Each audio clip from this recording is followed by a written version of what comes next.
Champs-Élysées, a la altura de la Plaza Clemenceau, donde París se abre un poco más al cielo, si eso es posible. Hay una estatua consagrada al general Charles de Gaulle, héroe de la resistencia francesa contra la ocupación nazi, y líder en 1958 del nacimiento de la Quinta República.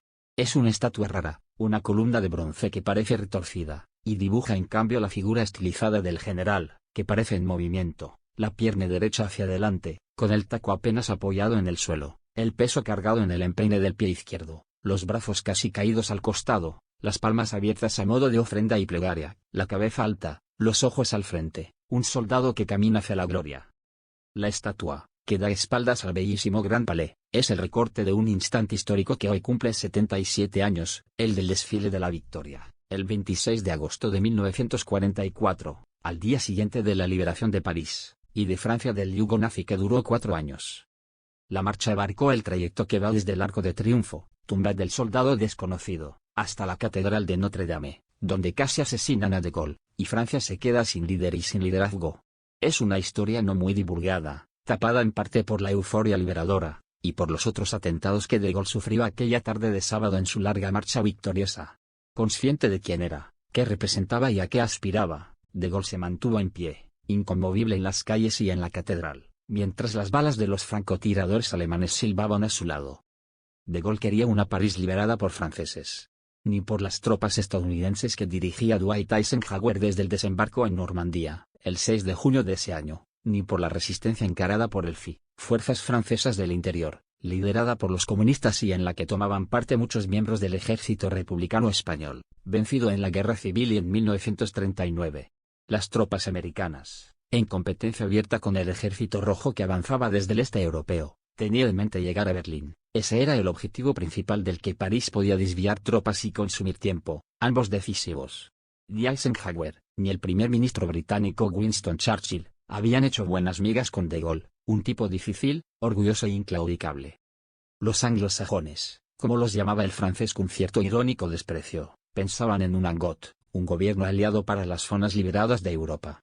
De Gaulle, que no estaba dispuesto a permitir que después de los nazis Francia fuese gobernada por militares aliados, se había adelantado en parte a esa decisión, había visitado los pequeños pueblos de la Normandía liberada, y había nombrado a miembros de la resistencia como encargados de la administración civil, lo que impidió que esa responsabilidad cayera en manos aliadas. Con la imagen de una capital liberada por franceses, De Gaulle decía que él tenía cierta idea de Francia, su plan de posguerra, que lo colocaba al frente del país, iba a evitar la injerencia extranjera, y cualquier posibilidad de que el comunismo francés adjudicara la victoria, a la que había contribuido con sangre y lucha.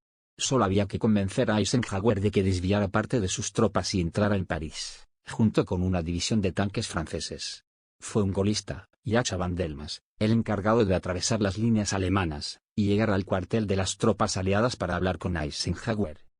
La leyenda, ampliada por los escritores Dominique Lapierre y Larry Collins en su inolvidable Art de París, dice que Yachá van Delmas y otro miembro de la resistencia debieron atravesar una amplia tierra de nadie de unos 200 metros entre la retaguardia alemana y la vanguardia estadounidense. Y que, al atravesar un amplio descampado, con nidos de ametralladoras nazis y americanas a ambos lados, un ametralladorista alemán le preguntó a otro, ¿los bajamos?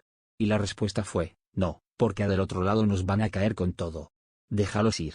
Y así fue como Eisenhower destinó parte de sus tropas, que lideraba el general George Patton, a que liberaran París. De Gaulle envió entonces a Leclerc, al mando de la 2ª División Blindada francesa, con una frase paternal y magnánima que pinta su personalidad: Leclerc, es usted un hombre de suerte, va a liberar a París. La batalla por París fue tremenda, casa por casa y puerta a puerta.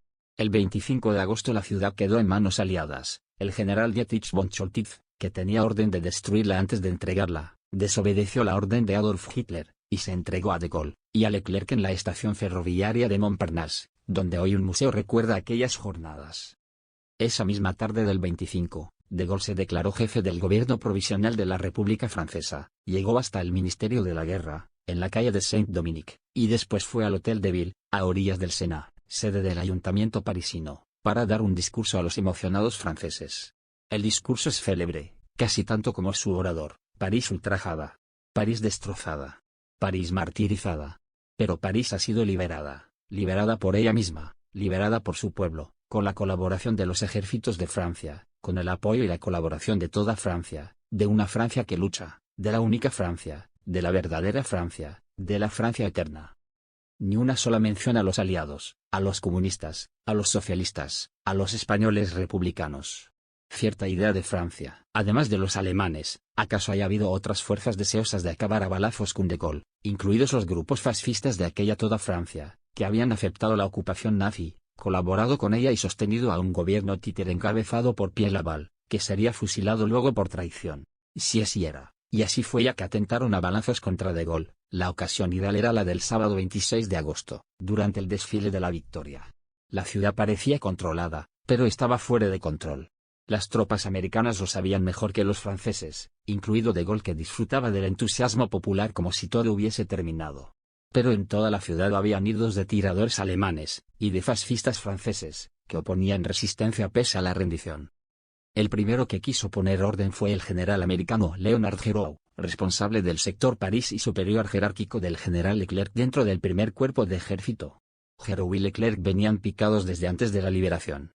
Ante la lenta marcha aliada hacia París, Leclerc se había sorprendido al ver al coronel Raymond Dronne donde no debía, por seguir órdenes de Gerow. Según cuenta el historiador Anthony Vibor, Leclerc preguntó: «Dronne, ¿qué diablos hace aquí?» «Mi general, cumplo las órdenes de replegarme». Y Leclerc: «No, Dronne. Diríjase a París y entre en la ciudad. No deje que nada lo detenga. Tome la ruta que quiera y avise a los parisinos y a la resistencia, que no pierdan las esperanzas. Mañana por la mañana estará con ellos la división completa». Gerow había tomado eso como lo que era, una insubordinación. Y ahora, horas antes del desfile de la Victoria, envió un mensaje al cuartel general francés. Ordenó al general Leclerc que su comando no participe, repito, no participe, esta tarde en desfile, sino que siga realizando su actual misión de limpiar París y sus alrededores de enemigos. Debe aceptar solo órdenes mías. Facilítese acuse de recibo. Fue, de nuevo, inútil. Para entonces, la emoción, la euforia y los festejos callejeros habían desatado un carnaval en las calles, y había ganado el ánimo de soldados y oficiales franceses y americanos. Además, había que calmar a De Gaulle, que lo único que quería era mostrarse para que toda Francia supiera quién estaba a cargo. A De Gaulle y a su comitiva la tirotearon desde las ventanas de los arrabales del barrio latino. El fuego de los francotiradores fue respondido por los fusileros franceses, y por las armas de mano que empuñaban los civiles. La periodista Helen Kirkpatrick, del Chicago Daily News, sintetizó: «La celebración casi se convirtió en una masacre por el intento de la milicia fascista de eliminar a los líderes franceses». De Gaulle decidió cubrir en auto el último tramo del desfile hasta Notre Dame, donde se iba a celebrar un acto religioso. Contó Kirkpatrick, el general de Gaulle, Koenig, Leclerc y Juin encabezaron la procesión desde Étoile a Notre Dame en mitad de un tremendo entusiasmo. El coche de los generales llegó a las 4:15. Entonces sonó un disparo de revólver. Parecía venir detrás de una de las gárgolas de Notre Dame. En una fracción de segundo una ametralladora hizo fuego desde un lugar cercano. Las balas chocaron contra el pavimento. Fue el principio de una batalla breve e intensa, de no más de 10 minutos. De Gaulle y su comitiva caminaron impávidos, y erguidos por la nave central de Notre Dame y, luego de la ceremonia, caminaron de igual manera hacia sus autos, mientras aún sonaban los disparos a orillas del Sena. Una ametralladora ardía todavía en un techo cercano. Supe luego que los tiroteos en el Hotel de Ville, en las Tullerías y en el Arco de Triunfo, y en Champs-Élysées habían empezado de la misma forma y al mismo tiempo. Fue un intento planeado, diseñado probablemente para matar a la mayor cantidad posible de autoridades francesas, crear pánico y provocar disturbios, después de lo cual, los locos cerebros de la milicia, instigados por los alemanes, esperaban retomar París. Los ataques de francotiradores alemanes cesaron ese sábado 26, como cualquier otro atentado de las milicias pro-alemanas. Los aliados siguieron su carrera hacia Berlín. En París siguieron los festejos populares, y De Gaulle emergió de ellos como un nuevo líder popular de la Francia libre y de la Francia liberada. Gobernó el país durante más de un año, en alianza con las diferentes ramas de la resistencia, incluida la comunista. Se retiró luego de la vida política, y regresó al poder en 1958 para establecer la llamada Quinta República Francesa, y ante un país casi al borde de los enfrentamientos civiles, después de derrota militar en Vietnam, que se llamaba entonces Indochina, y ante la lucha de los argelinos por declararse independientes. Argelia fue independiente en 1962 luego de la firma de los tratados de Évian y, antes y después de esos acuerdos, De Gaulle sufrió varios atentados desatados esta vez por la OLAS, Organisation de l'Armée Secrète. Hackeado por los conflictos sociales, golpeado por la gigantesca movilización estudiantil de mayo de 1968, y con el resultado adverso de un referéndum sobre las regiones de Francia, renunció en 1969, se retiró de la política y se refugió en su casa de Colombey-les-Églises. Ahí murió el 9 de noviembre de 1970.